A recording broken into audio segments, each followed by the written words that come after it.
Awesome picture, Troy. Yeah, he's got a great, oh, he's changed his picture. Awesome. Yeah, that's my happy place, being out at sea. Yeah. Good. Can't do that for research yet, and I'm getting cabin fever. Totally understand. Hopefully, November we'll be out at sea. Oh, awesome. I'm counting down the days, not the months, the days. Oh, good luck. Yeah, I wish we could, yeah, do some more work also. Welcome to all those who are joining us for today's webinar. We've got some of our people on board already. We've got our presenter Drago ready to go. We'll be starting in about 3 minutes. So you can look at the lovely slide that we have to start, and also some of our people online already. And just remember to keep yourself mute and to turn off your video while it's on, and also put some questions in the Q&A section of the chat as we go. That'd be great, and we'll have some chances to ask Drago some questions at the end. So just a few more minutes and we'll get started. Drago, maybe you can tell us what the weather's like in Bulgaria today. Well, it is one of these late winter days where, you know, we are very anticipant of spring, and then winter reminds us of her presence still. I think it's about 2 or 3 degrees outside. It's a very early morning still, but it's a bit cold. Yeah. It's not cold here. I miss Australia. Yeah. Yes, it's a great place, especially when you're in the middle of winter in Europe. It has been pretty good this winter. However, I guess it has to do with climate change quite a bit, but it's been much warmer than usual. And yeah, we didn't get 0 snow at all. Yeah, it has been pretty warm altogether. Great. And I hear you guys have a lot of rain this summer. Yes, we've had lots of rain. Yeah. Rain, then sun, then rain, then sun. Lots of mowing. Much better than, you know, bushfires last year. Yes, and dry. So we can't complain. Thank you to everyone who's joined us so far. We're just waiting for another minute before we start. Don't forget to write some questions in the Q&A as we go along, and I hope you enjoy the presentation. It won't be long.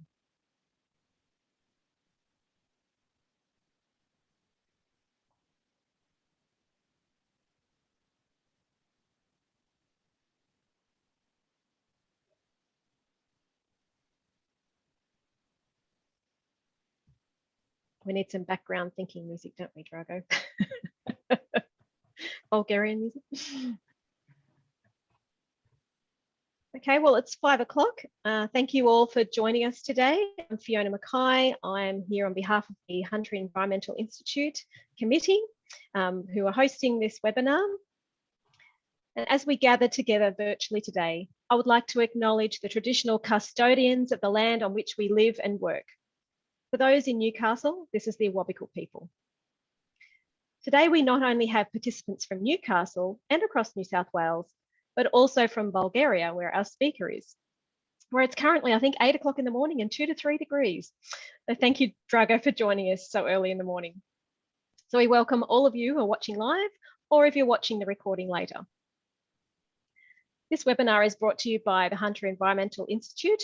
And you can see on our slide some of our sponsors that we are also acknowledging today.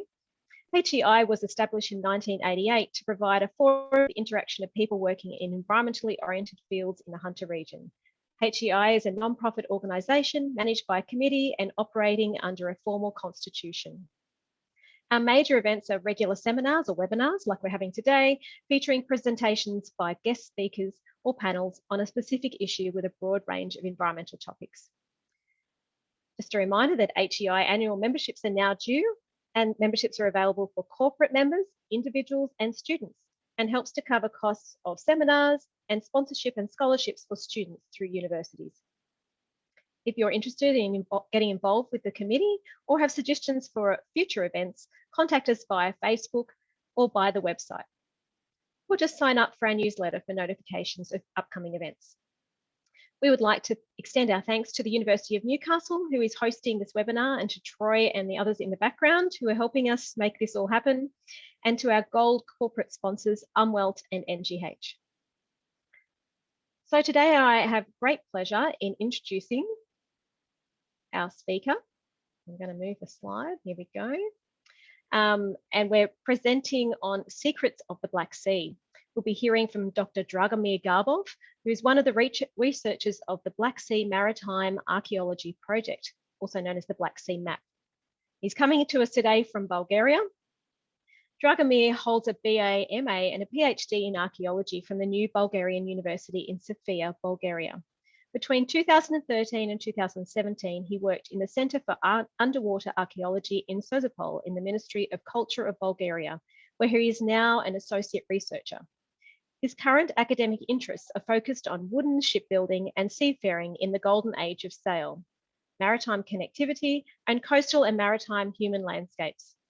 Dragomir is a core member of the Black Sea Maritime Archaeological Project and directed the underwater excavations of the St. Nicholas Bay shipwreck in Chernomorets in Bulgaria in 2015. He holds a number of recreational and commercial diving licenses. Until recently, SBS was actually showing the documentary on this amazing expedition. So today we have the next best thing. We have Drago talking to us from Bulgaria. So the presentation will go for around 45 minutes with 15 minutes for questions at the end. So if you have any questions, put them in the Q&A section, not the chat. You can if you like, but it's easier if it's in the Q&A section. And during the presentation, don't forget your microphones need to be muted and your video off until question time. So I'd like to hand over to Drago. I'm going to try and unshare my screen. There we go. So Drago, please take it away.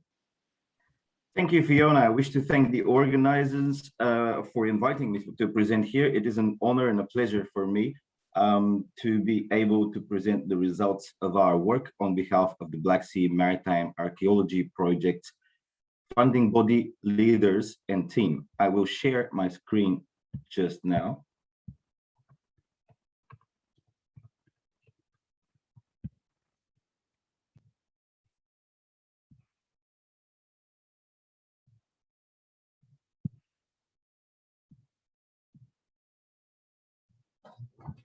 Okay, and I will begin. Please allow me to switch my camera off for ease of focus.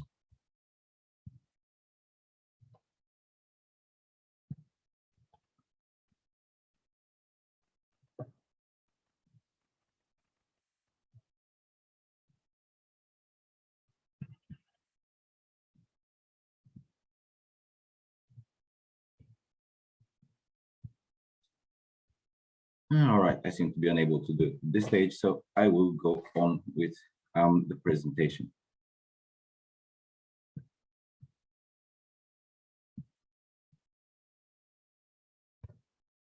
Today's talk is going to be about the story of the Black Sea, both the physical and the cultural. We will talk about pertinent issues in the perspective of history. We will talk about climate change and sea level rise. We will even touch on the story of the biblical flood. This talk is divided in several sections. In the beginning, I will talk about the geography and geology of the Black Sea. Then I will take you through the background of the Black Sea Maritime Archaeology Project. I'll run through its course, and then I'll talk about the history of seafaring based on Black Sea shipwrecks, some of our fantastic finds. The Black Sea is located in the southeast of Europe, right on the border between Europe and Asia. It is approximately 1,200 kilometers wide at its widest point, and approximately 220 kilometers narrow at its narrowest point. It is a relatively small basin. The location of our area of interest is here. In the morphological perspective, the Black Sea has all the morphographical parameters and aspects of any body of water part of the world ocean. We're looking at the Black Sea shoreline here, from at about a 0 meter level to minus 23 centimeters. Black Sea tides never exceed 23 centimeters. Then we have the continental shelf from 0 to minus 120 meters. Then we have the continental slope and rise from minus 120 to minus 2000 meters in the Black Sea abyssal plain. The Black Sea is a border area, not only in a geographical, but also in a geological perspective.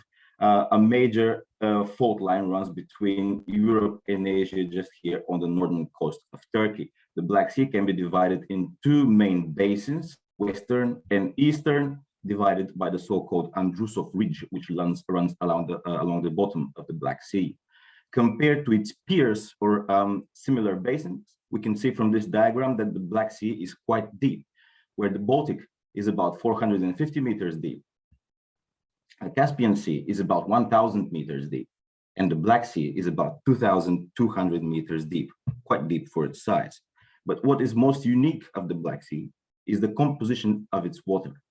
The Black Sea is considered an enclosed body of water due to the shallow depth of the Bosporus, which connects it to the world ocean. Compared to the Black Sea depth of 2,200 meters, the Bosporus is just 35 meters deep. So if I stood, I'm a reasonably medium sized person. If I stood upright, compared to me, the Bosporus would be that deep. So the Black Sea is basically something of a big water tub, and there is just a small trickle that runs out of it. The Black Sea experiences an immense freshwater recharge on an annual basis.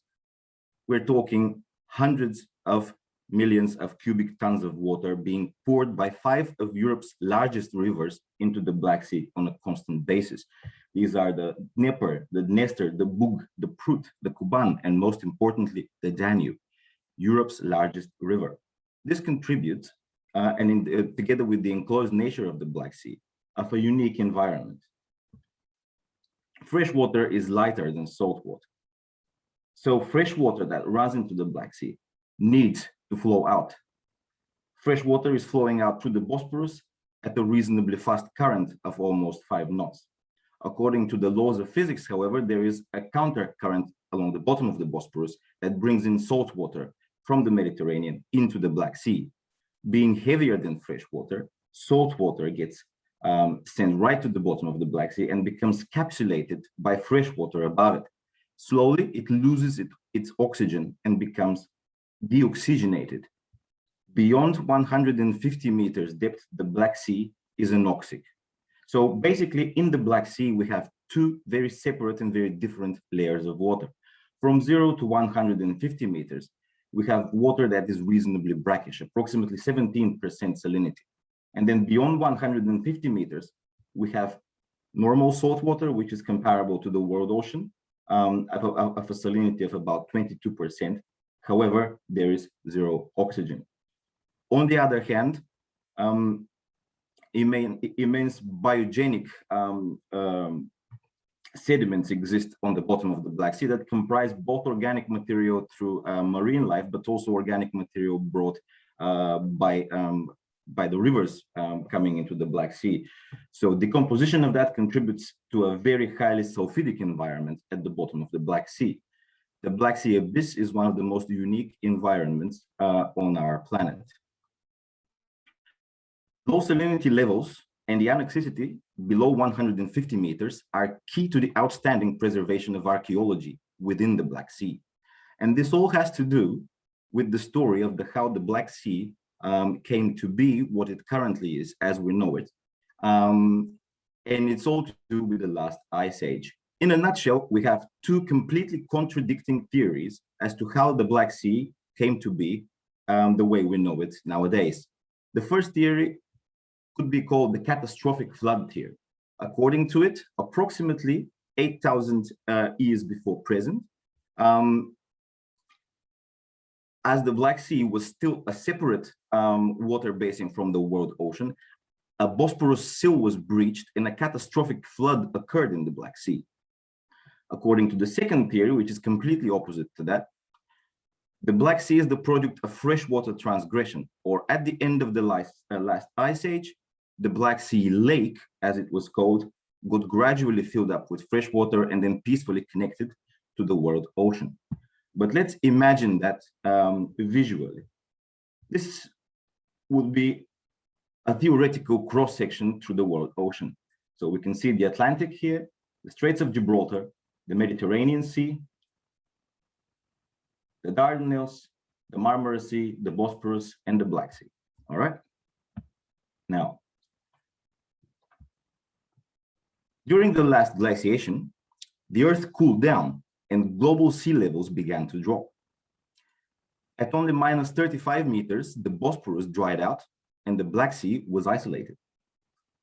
Global sea levels continued to drop approximately to minus 135 meters.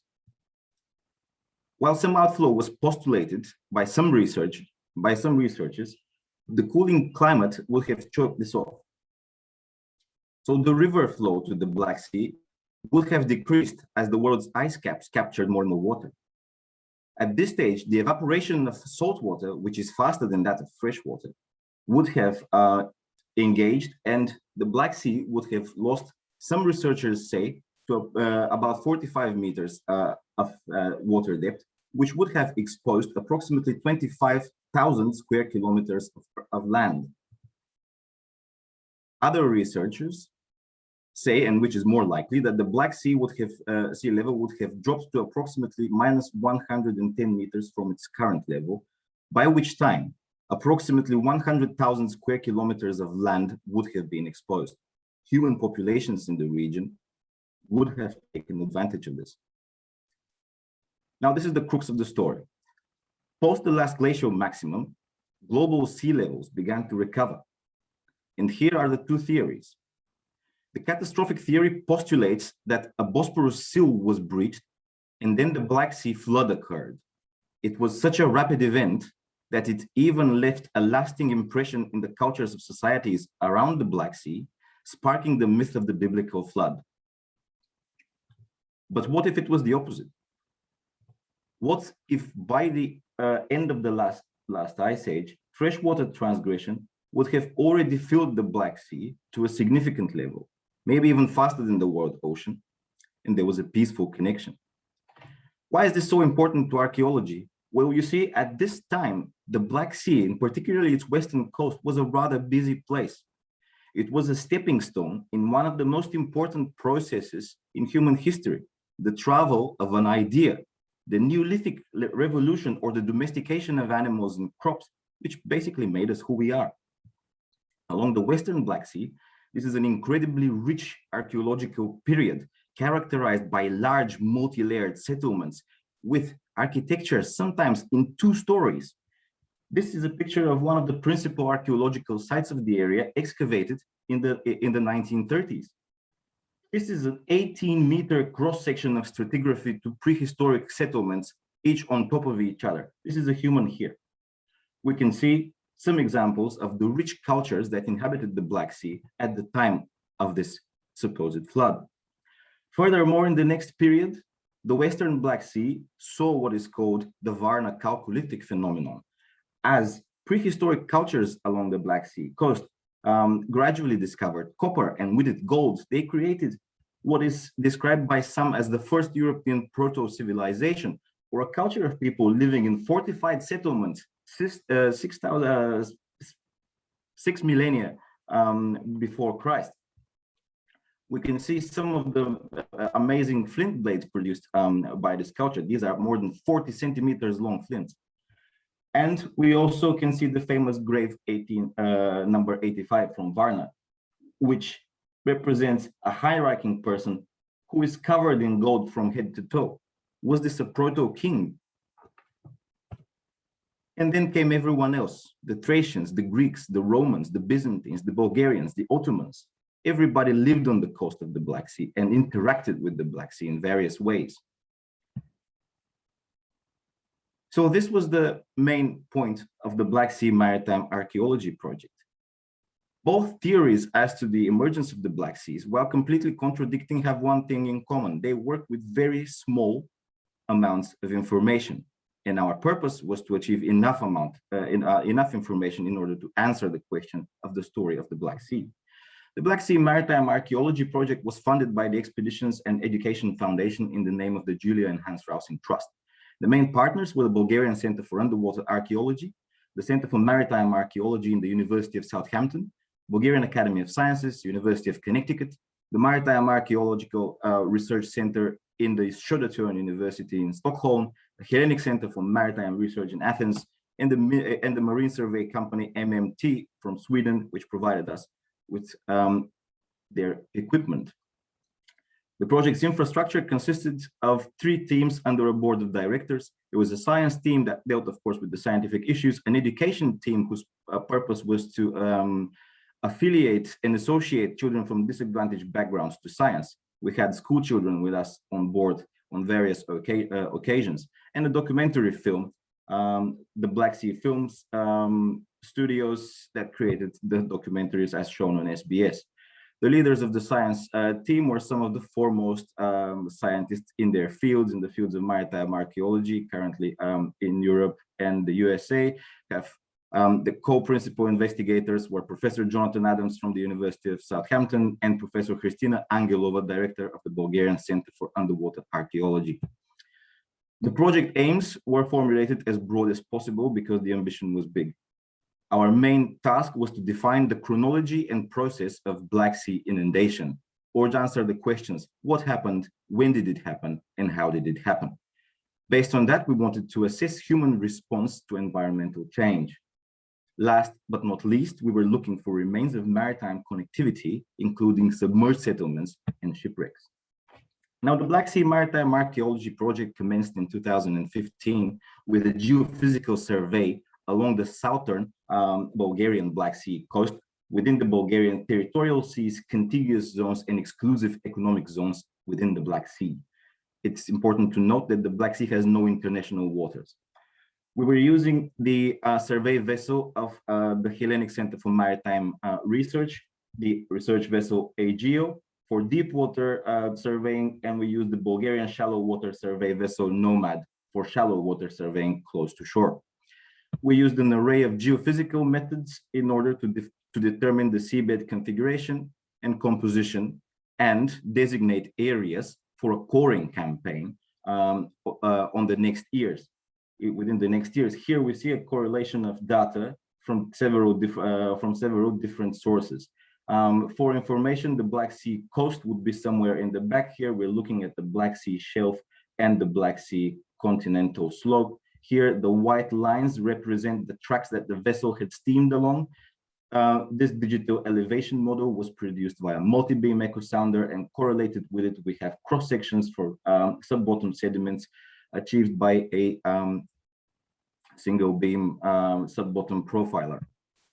We were looking for areas of potential landscape interest, such as these features here that may represent coastal cliffs that are covered by bottom muds that are Holocene or would have occurred after the Black Sea inundation, a feature located just here on the map, or what might have been a series of coastal dune systems, again covered by post-inundation sediments just here. On our next year, we wanted to test these areas via core samples and look for chronologies and look for characteristics. Could we see a pattern of consecutive beaches that marks the inundation of the Black Sea? Of course, the combination of data that we received allowed us to virtually peel back the layers of time, as you can see in this little graphic. In 2016, we commenced with the coring campaign. You can see here core locations posted along several tracks, creating transects from the Black Sea coast into the continental shelf and slope. We were looking at stratigraphies, as we said, and we were looking for chronologies.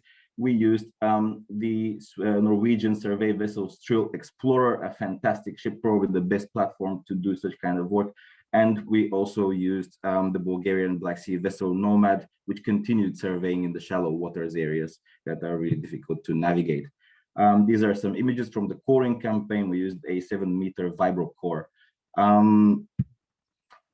And this is these are some photographs from process. What occurred after retrieval of the cores. Cores were split on board for initial assessment, and then they were stored in a refrigerating container. They were then shipped to the National Oceanography Center of the UK and the University of Southampton, where they are still being researched. We have over 84 cores. These are over 300 meters of sediment samples. Now, this is a very important core sample and very descriptive of what we were looking for, our core sample number 40. Bear in mind that due to the nature of the graph, this is inverted. So we were looking at, this is actually the top and this is the bottom of the core. We were looking at Black Sea bottom muds that are post-Holocene, that are coming onto sand and broken shell, and then terminate with a dense material of sand and broken shell. Could this be a prehistoric beach?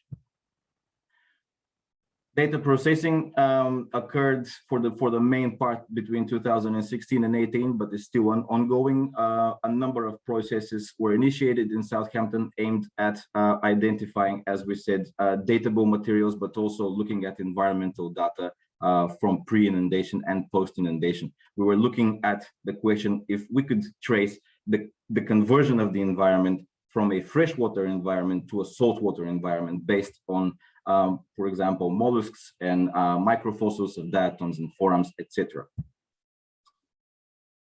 In 2016, we also initiated work via underwater robotics. We were extremely fortunate to have one of the most advanced underwater remote operated vehicles currently available in the world, the ROV Surveyor, designed by MMT.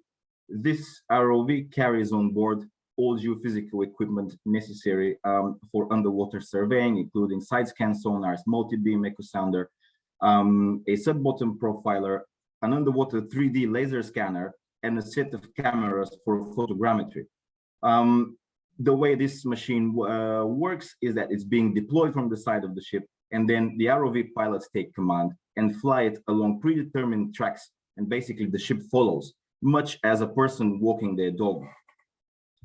In 2016, we were able to achieve 2 world records, both for depth and speed of operation of a remote operated vehicle, where the ROV Surveyor worked at 2,000 meters depth at a speed of 7 knots. We also had aboard a standard work class ROV, Shilling, which was equipped with a photography and flash light rig for the survey of shipwrecks, of the numerous shipwrecks that we were beginning to discover. And in 2016, it was the first year when we started investigating shipwrecks, and we'll talk about this a little bit later. 2017 saw the final season of the Black Sea Maritime Archaeology project in the field. We used an even bigger vessel, the research vessel Havila Subsea, which is 100 meters long and has 70 people on board working constantly, and RV Nomad was used for diving operations. We initiated an underwater excavation of a submerged prehistoric settlement, and we continued with our deep water work. Now, along the Bulgarian Black Sea coast, there is over 20 submerged prehistoric settlements that have ended up underwater due to Black Sea inundation and sea level rise. We chose one of these for our excavations, located at the mouth of the Ropotamu River on the southern Bulgarian Black Sea coast, just here. This was an archaeological site that was already known and partially excavated, but unpublished. Therefore, the need for us to do more work on it. It was discovered in the late 1970s as the Bulgarian communist dictator Todor Zhivkov began to build himself a port for his private residence. Now, archaeology was discovered in the first day of works ceased, and we have some of the early underwater excavations in Bulgarian history taking place here in the late 1970s. It is a fantastic site, Bulgaria's oldest natural reserve. I think it was declared in the 1920s. The archaeological site takes up this area just here.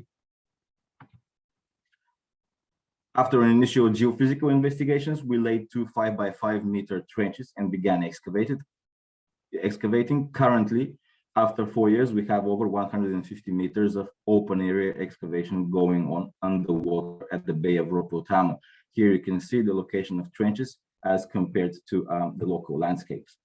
And we know that, well, drone footage is currently becoming more and more popular for all sorts of features, and archaeological sites usually look particularly beautiful when shown by drones.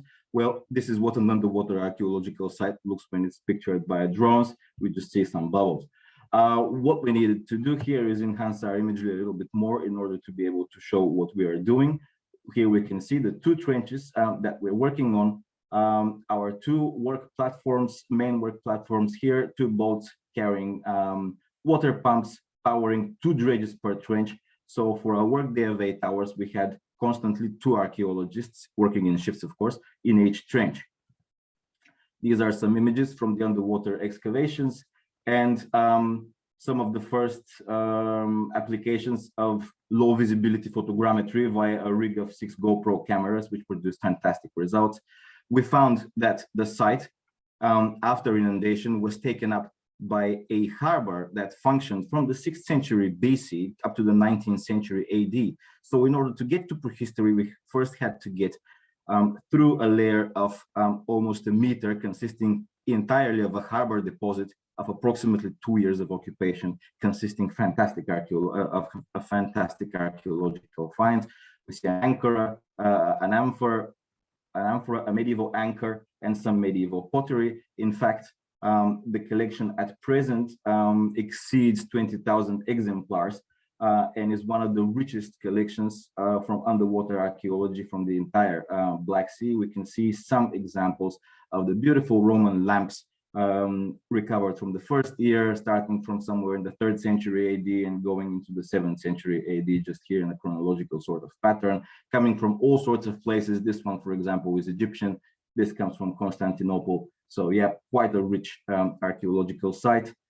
Probably the biggest collection of red slip wares from the 5th and 6th century AD, fantastic examples. One of our favorite finds, a medieval sgraffito decorated Byzantine dish with a graffito of a ship, fantastic. We can see here some photogrammetric recording of the results of the excavations of the first year. Harbor deposit exposed in the eastern half of this trench, and then in the western, a deeper exploratory trench aimed at reaching prehistory, which was reached, of course, as usual, in the last week of the excavation.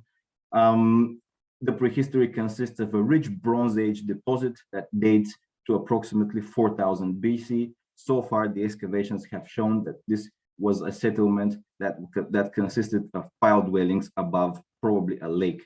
That then got absorbed by the Black Sea. Fantastic archaeological site. As we can see here, the stratigraphy of the archaeological site, we can see the early Bronze Age layer at the very bottom, and then going through each of the archaeological periods up to the surface of the seabed. The deepwater phase of the Black Sea Maritime Archaeology project was last undertaken in August-September 2017. We continued exploring, achieving our final number, of course, of 84. And we also undertook further shipwreck inspections. We had the surveyor ROV with us, and we had an even better work-class ROV, the ROV Schilling, that had an even better light rigging cameras. One of the main tools that we used in recording shipwrecks was 3D photogrammetric recording. Visibility in the Black Sea is always a problem. At 2000 meters, we are talking about complete darkness. Due to our camera systems and light rigs, we were able to take thousands of photos under controlled light conditions of the archaeological sites, and based on them, we were able to produce fantastic 3-dimensional models, millimeter precise. We also had structured light scanners because at this time we already had permits to retrieve some samples and artifacts. And we also had 3D printers, so we were able to print our shipwrecks in 3D in order to be able to plan further operations of them, on them, but also for interpretive purposes. Shipwreck hunting took most of the part of the last season. As I said, we had a permit to retrieve artifacts, so we were able to get samples from many of the wrecks that we recovered. As the Shilling ROV was also equipped with a vacuum pump, we were able even to undertake very limited excavations at immense depths. We have excavated at 2,000 meters. And now a few words about the most spectacular finds from the Black Sea Maritime Archaeology project, a collection of 65 nearly intact wooden shipwrecks. You can truly tell the history of mankind's endeavor at sea, based almost entirely on Black Sea shipwrecks. This is our general distribution pattern of finds on the Black Sea seabed. Please note that the distribution of these shipwrecks does not reflect the actual distributions of wrecks on the Black Sea seabed, but rather our research pattern. The shipwrecks were a bonus to our research. Our research was not aimed at finding shipwrecks. And now let's look at some of the examples. I have arranged the shipwrecks from starting from the latest and coming down to the earliest, as if we were excavating an archaeological site and coming down through the layers of time. This is one of our latest wooden sailing ship. It is a beautifully preserved example of a Dutch galleot dating from the 1850s to the 1860s. The site lies at a reasonably shallow depth for Black Sea conditions of about 90 meters, which comes to show that already at these depths, oxygen concentrations are so low that sites are already really well preserved. The site itself is approximately 21 meters long. The ship has a beam of 7.2 meters, and her masts are standing proud 30 meters above the Black Sea seabed. She is nearly intact. You can see here on this digital elevation model, the height of the masts compared to the actual wreck. Here is a flat orthomosaic of the archaeological site, where we can see very well some of her most prominent features. From the bow to the stern of the vessel, we can see the state of preservation. We're looking at the beakhead here and the bowsprit of the vessel that's just fallen out of place. We can see a number of yards that have just fallen from their masts and are lying now on deck. A typical Dutch spindle type of windlass here. A water barrel on the starboard side. The remains of a ship's boat that has been crushed by one yard falling on it. This is during the, basically the site formation process after the shipwreck, or after the ship had sunk. The main hatch of the vessel here, a deck house that has just collapsed here. This is this structure we can see. And the fantastically preserved steering gear. We have the wheel of the vessel with its axle here, and the tiller and the rudder. Here we can see the steering gear of the vessel. That's a view to her stern. Here as well, we can see the windows of the stern cabin just here, where the captain of this vessel would have resided. Interestingly, they are boarded up for storm. This is a fantastic archaeological site, and our recording has been decent and good enough so that we can measure quite precisely, and we're able to reconstruct the rigging of this vessel, which is also one of its main dating parameters, based on analogs in the face of construction models from Groningen in Holland, and also ship's portraits from present-day Venice. We can establish that we're talking about a Dutch galleot from the mid-19th century, a fantastic archaeological site.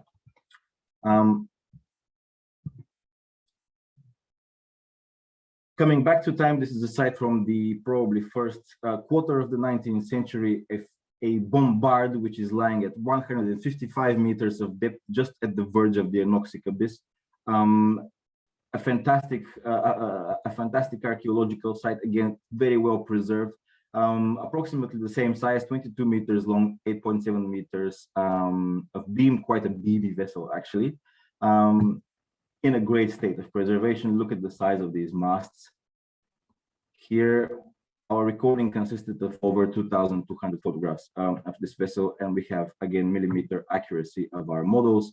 Another vertical orthomosaic of the vessel shows its main features.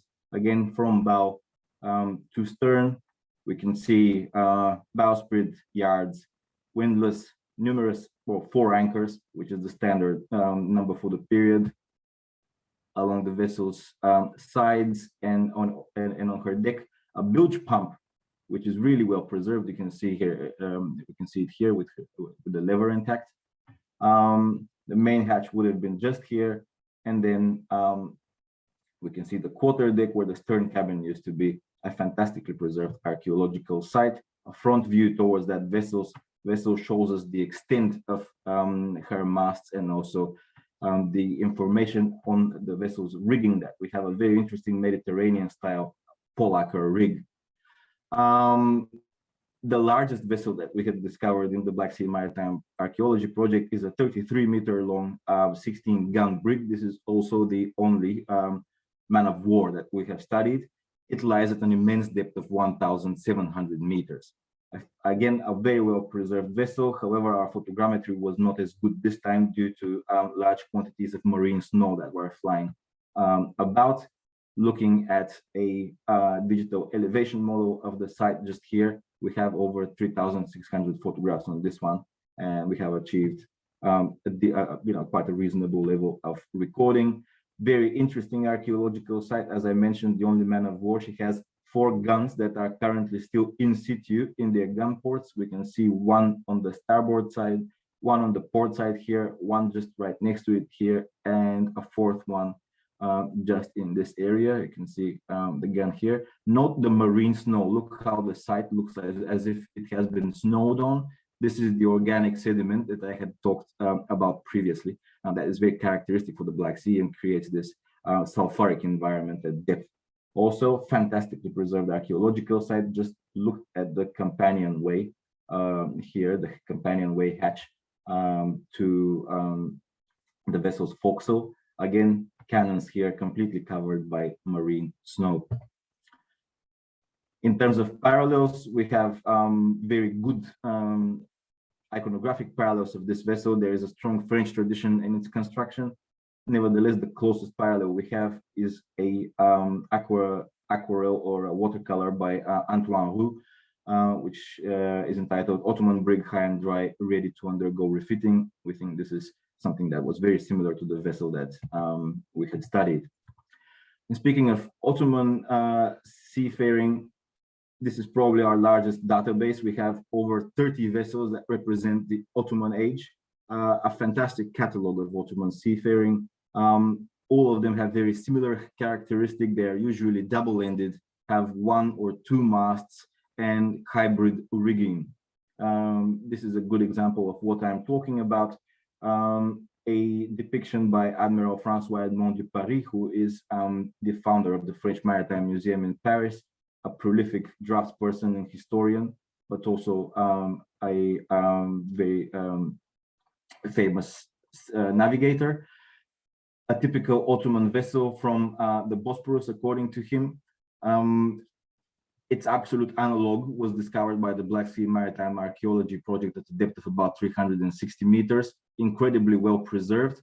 We can see here the beautiful carvings on the vessel's tiller. This is the tiller of this ship, just like this one here. Completely preserved carvings, and right next to them, rope. This is rope that is potentially 200 or 300 years old. What is very typical and interesting for these styles of vessels is their current appearance here. Again, the Black Sea anoxic abyss and its sulfuric environment is quite detrimental to iron. These are iron fastened vessels, and they seem to have just fallen apart. All the parts are here, but they are just not in structural order anymore. We were jokingly calling them the IKEA rigs as they were coming flat packed, you know. Fantastic archaeological sites. And a fleet of 17th century rowing boats, 16 examples, exactly the same. We were wondering as to what is going on here and why are we finding all these vessels packed in together in a very small area. One of it, again, contained fantastic carvings on a sternboard just here. We retrieved artifacts and timbers that could be scientifically dated by carbon dating and dendrodating to the 1660s. Two of these vessels appear to be from a different type. Complete analog of them was found in the Museum of Kortitsa in the Ukraine. This represents a Cossack double sloop and a very interesting testimony of mid-17th century Cossack incursions in the Black Sea area. The rest of these vessels, the other 14, were found through parallels to be Ottoman rowing boats that were used to supply Ottoman galleys with munitions. So we have the remains of another conflict here. We have the Cossacks raiding on the Black Sea, and we have the Ottomans that are trying to chase them away. One of our most significant finds is a medieval Italian sailing ship that dates probably to the late 12th, early 13th century AD. This is a unique find that has not been recorded in the archaeological records so far. This is a vessel that has been seen in old manuscripts and church, reliefs, but was never seen live in an archaeological context. A reconstruction of this vessel by Professor Jonathan Adams, who, apart from a great archaeologist, is a great artist. We see a two-masted vessel with a lateen rig of triangular sails. What is fantastically well preserved is the stern castle of this vessel and the two quarter rudders just here. An interpretation of the Surveyor ROV laser scanning this ship. Of course, this is all image post-processing after our excavation. And an impression by artist Peter Rindisbacher based on Jonathan Adams's drawing on how this vessel would have looked in operation. This was a vessel that Marco Polo would have seen. A medieval Eastern Mediterranean ship comes into the catalogue of Byzantine seafaring of the 10th century, a fantastic archaeological site, really well preserved at a depth of 100 meters. This was a site that was dived by Professor Jonathan Adams at a depth of 100 meters, where underwater footage was taken. The camera person you see here is Roberto Rinaldi, who is most renowned for his work with Jacques-Yves Cousteau in the 80s. An impression of this vessel, a vertical orthomosaic. We see the bow and the stern of the vessel. This is the forecastle of the vessel with two anchors still stacked together. The main mast, the mast of the vessel just in its center and in the main cargo hold, and then the stern of the vessel is just here. A large part of this site is still buried in the sea bottoms, in the seabed sediment, so this can be excavated. And now we start with some of our most interesting archaeological finds. This is, please, I would try let me try to initiate that. This should be a video.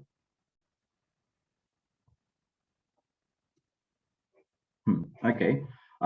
This is one of our most interesting archaeological sites, a Roman vessel dating to the early 4th century or late 3rd century AD. That is a look from the stern to the bow of this vessel, fantastically preserved at a depth of about 100 meters, again, really shallow. And it was a great surprise for us that at such shallow depths already we were getting this state of preservation. Probably the most interesting aspect of this vessel is her wings, or this stern structure here, on which that was protruding from out of the hull of the vessel, on which the quarter rudders were mounted. In the stern area of the vessel, we have a concentration of artifacts that represent the remains of the crew's belongings. The main hold of the vessel was found completely empty, and in the bow area, a concentration of 70 amphoras was studied that are still in situ. Please take a look. I'd like to draw your attention to this mosaic from Ostia near Rome. Note the shape of the vessel, note the quarter rudders, and most importantly, note the mast that seems to represent a carnivorous type of tree, for example, pine, that is very roughly worked on, and even the branch bases are still left in it when it's used as a mast.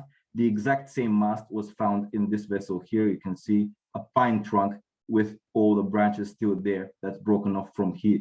It's a fantastic archaeological site. Also, the only example in the world of a capstan or a hand winch, a Roman hand winch, that was used to, well, basically bring cargoes or weigh anchors to this vessel. Again, the mosaic from Mosaic has a depiction of this right here. This vessel was diveable, but at this stage, we were not prepared to do any more deep water dives.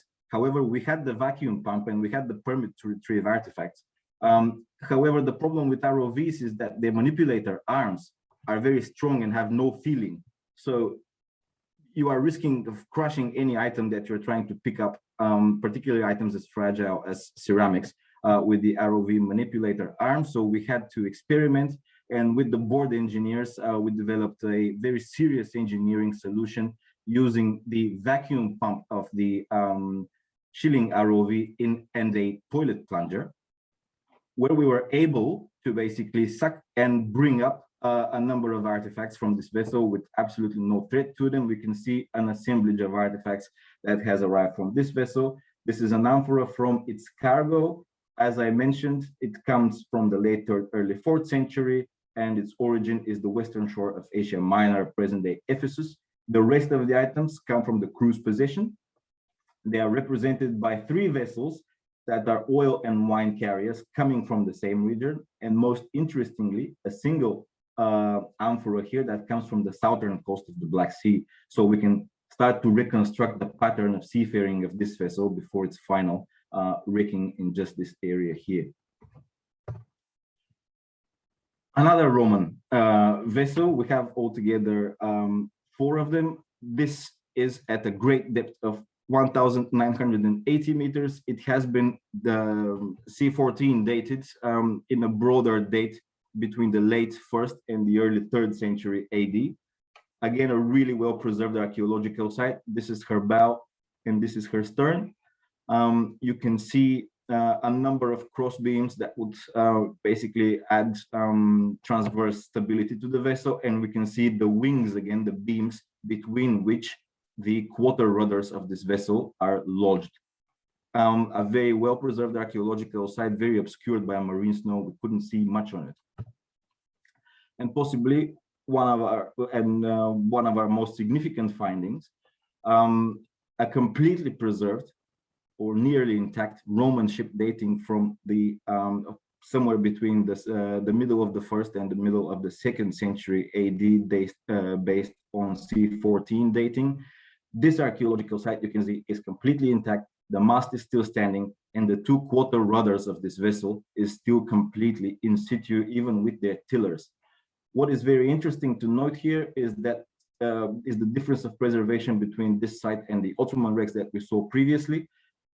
As I mentioned, any iron fastenings would have corroded away in this environment, but this vessel is completely timber fastened. So it is mortise and tenon fastened. So that's why the structure is completely preserved still. It does not contain almost any iron fastenings or metal fastenings for that matter.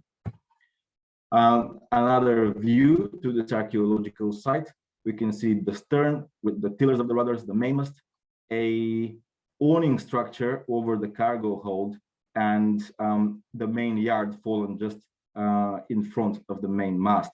Here are some views to it. Again, quite a lot of marine snow on this archaeological site. A very good parallel comes from a sarcophagus from Syria with the very same date.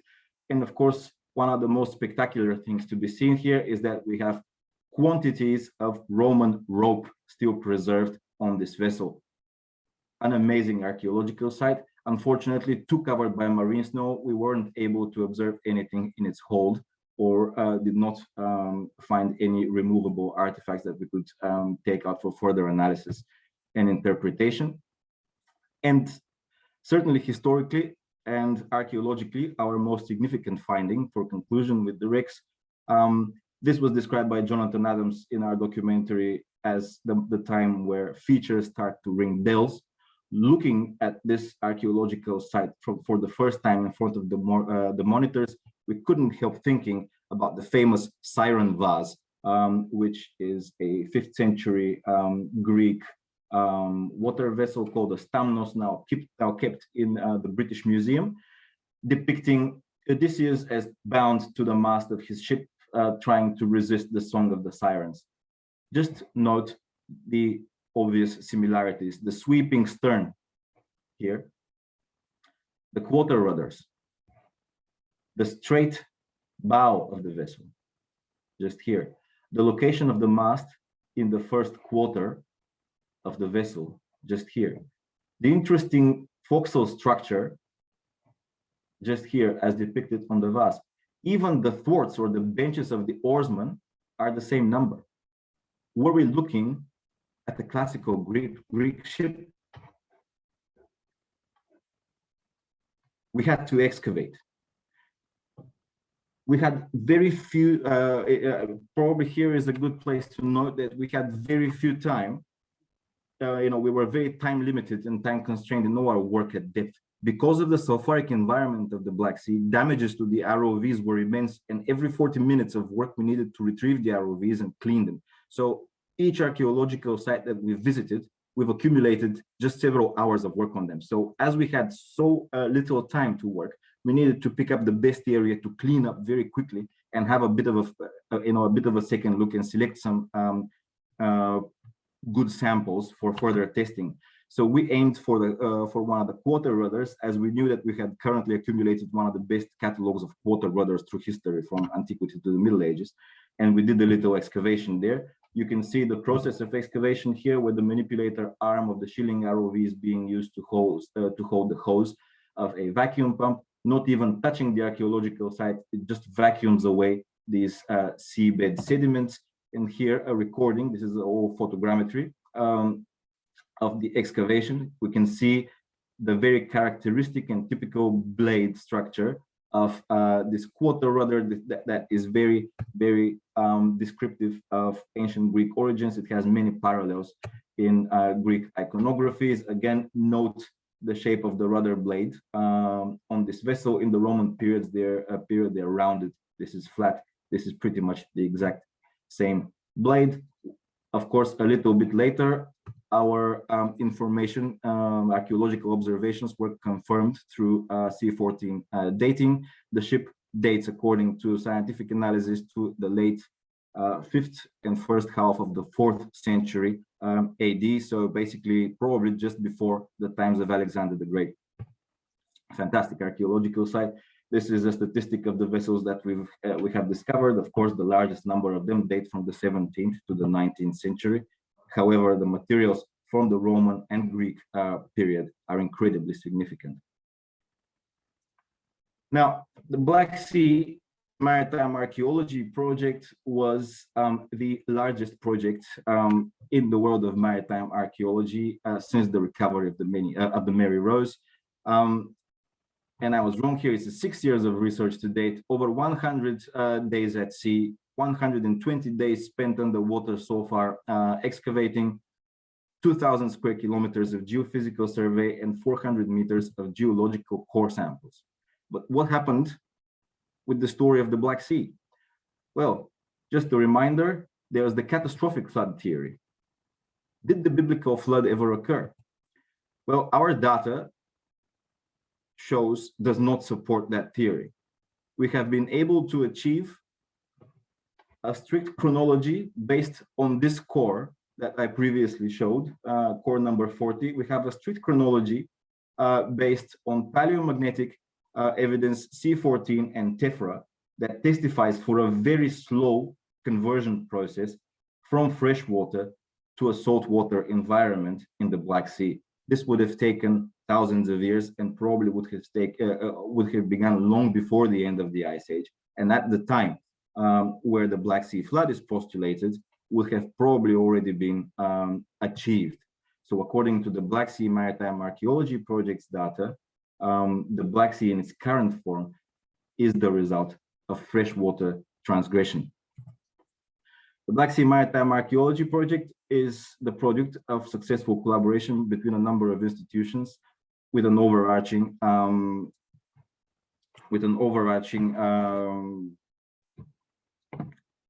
sorry, I'm just looking for the word, NGO. We need to thank the Bulgarian authorities, Bulgarian government, Ministry of Culture, Maritime Administration for their support. It would not have been, we would not have been able to achieve our goals if it weren't for the strict support. And nothing would have been possible without the relentless work of Professor Christina Angelova, director of the Bulgarian Center for Underwater Archaeology. The Black Sea Maritime Archaeology project was her life's work completed. Sadly, she was not able to see it through. Our work is dedicated to her loving memory. Thank you.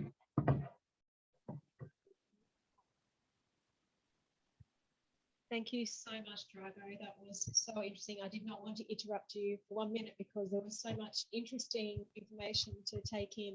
And I can see that some of the people who are watching today have watched the documentary and have some further questions for you. So we've got 2 questions so far. If you've got anything else you want to add in the Q&A, please feel free to do now. But we'll start with the first question, which is from Christine Spiteri. Given the temperature of the Black Sea, can you swim in it? Yes, by all means. The Black Sea, in fact, the coastal areas of the Black Sea get very hot.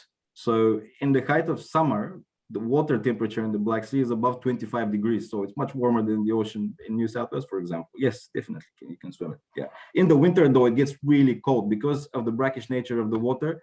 At the height of winter, we're looking at temperatures of about 3 degrees, and I have dived that, and it is not fun. Okay.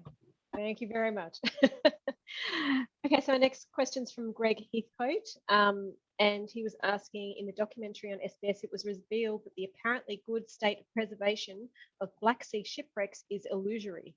Iron deteriorates badly and the structural strength of wood decomposes. Will this make the complete salvaging of Black Sea shipwrecks impossible? Yes, absolutely. And you're absolutely right.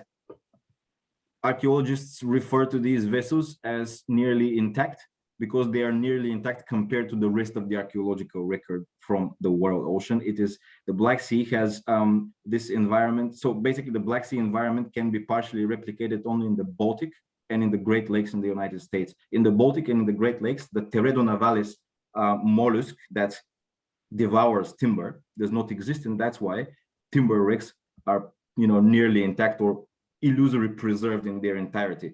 Of course, when we look under the microscope, we see that over time, water has seeped in the timber on a cellular level, pushing everything out of, basically the cell contents out of the cells. So pretty much whatever we retrieve from the seabed is a big sponge that's full of water. If you let it dry, it all shrivels and shrinks and is destroyed immediately. So preservation of timber from waterlogged environments is a very, very long and expensive process. In terms of salvage of any of these wrecks, well, it would be possible theoretically, and there are such examples already. I would refer to the Vasa Museum in Stockholm. I would refer to the Mary Rose in the UK, and even the Batavia in the Western Australian Maritime Museum. So there is know-how and there is methods on how to do it. The question here is this at all necessary? One thing I need to mention in regards to our project is that Bulgaria is one of the first countries in the world to ratify the UNESCO Convention on the Protection of the Underwater Cultural Heritage. The first article of this convention states that preservation in situ must be considered as the first option. So preservation in situ was also our leading notion in terms of the Black Sea shipwrecks. They are possible to salvage. This would take billions of dollars over a long-term period. It will be a major investment, and we will eventually destroy the archaeological sites. The archaeological sites are actually there together with their environment. Not only the wreck, the archaeological site includes the environment around the wreck. So we wouldn't be salvaging. Also, we have the technology now to record them to such a level that we can print them. So if we wanted to put them in the museum, and we already have, there was 2 traveling exhibits of the Black Sea Maritime Archaeology project where we displayed prints, and they were pretty good.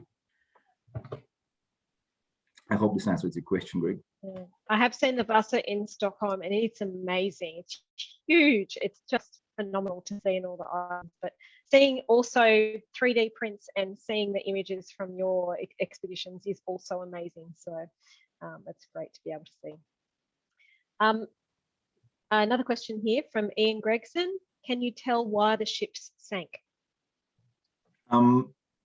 Very difficult. it's very difficult under these conditions. First of all, we had not enough time, to do very deep research on all of them. Second, you need really to focus on that. Wooden ships sank for all sorts of reasons all the time. Looking at the age of sail, it's very interesting. And well, once you've trawled through the historical sources, you'll see that each mariner had experienced a shipwreck at least once in their career, many of them multiple times. So many of these vessels were probably just leaky and just dropped on the bottom. The ones that we can suggest why they sank are these Ottoman boats. This small fleet of Ottoman boats has very similar characteristics of the archaeological sites. They had foldable masts with yards that they could, at bad weather, they could just fold down, and weather the storm just on oars. All of the Ottoman ships had their masts folded and had their masts lying on deck. So we tend to speculate that this might have been a storm that sank all these vessels that were en route from one of the major ports on the Black Sea to supply a galley fleet with their munitions. So this is the only sites that we can, sort of speculate about or hypothesize about how they sank. Mostly we're talking of storms or just leaky ships. Naval warfare in the Black Sea was not that widely spread, and actually along the Bulgarian Black Sea coast we have just several naval battles from the 19th century, so we don't have evidence for any of that, not in our project at this stage.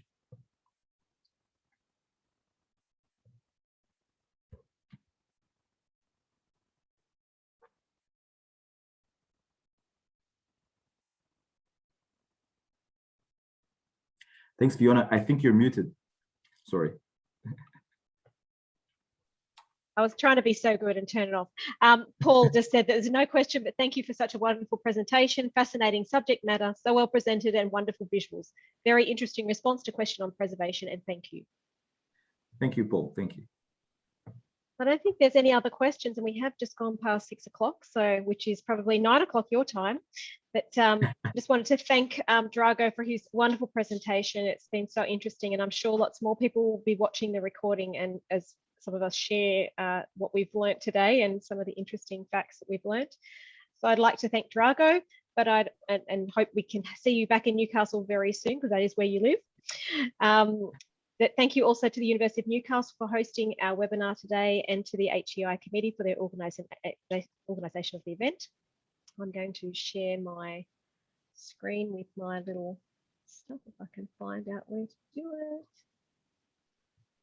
Oh, no, I can't find it right now. I'm not going to bother. Oh, here we go. There we go. Share screen. Pull that down. Start this again. There we go. Share that. I'm not sure if this is actually showing what I want to show, but that was Drago, his presentation. But I'd like to thank our sponsors. So we've got our gold sponsors, NGH and Umwelt, and of course the University of Newcastle. And if you'd like to find out more about HEI and what we do, there's the website there to have a look at. You can also look at our Facebook and LinkedIn pages. And also, if you want to find out more about Drago and what he has done, I put in the chat, you can watch out for the SBS or the documentary that has been on SBS. It's just finished, but we'll be coming back again, we hope. That's the second time it's been on. It's called Lost Worlds, Deeper into the Black Sea on SBS On Demand it was. So if you missed some of this, it is recorded, so you will be able to watch it later. It'll just take a little while to upload, maybe a few days.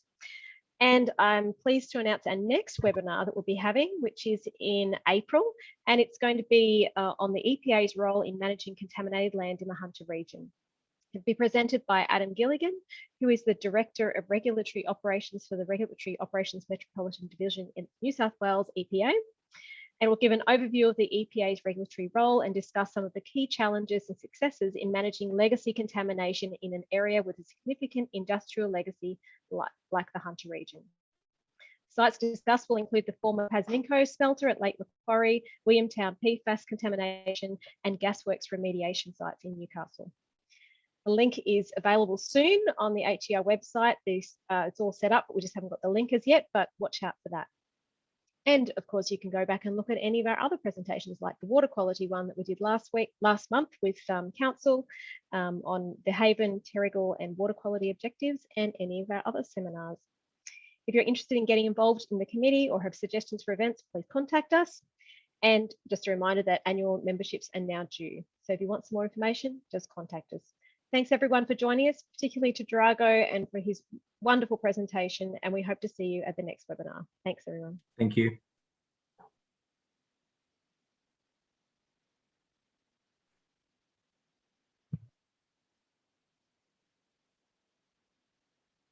See you later.